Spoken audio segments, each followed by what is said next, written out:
Мына элдер айтып атат. Мен муну Алмазбек Акынжанович 20 жашар баладан 70 жашка чейин аксакалдан уктум. Экзамен берүү боюнча автомобилдердин гаилерге жанакы жол кызматкерлерине токтотуп кайра берүү боюнча биз буга толугу менен каршыбыз дейт. Урматтуу президентибиз Садыр Нуркожоевичтен суранабыз дейт. Биз мындай эле окуйбуз дейт баарын. Бирок жана гаилер токтотуп сен экзамен бер деп кайра жиберип бизди мындай 70-теги аксакалдар 60-тагылар кайра бизди калжаңдатпагыла дейт.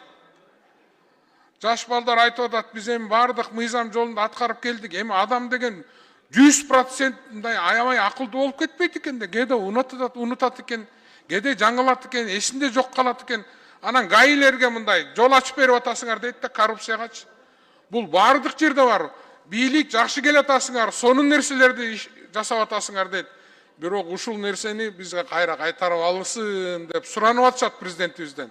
Элдин өкүлү катары мен сизге айтып атам, урматтуу Садыр Нуркожоевичке кайрылып, ушул указын дагы бир карап чыксын.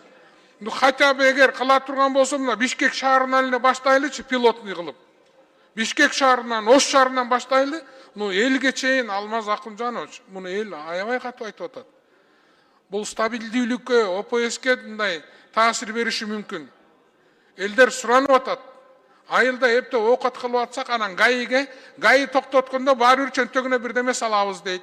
Адак адам, бир дагы адам. Анан ал кой берип дейт. Анан биз кыйналып калабыз дейт.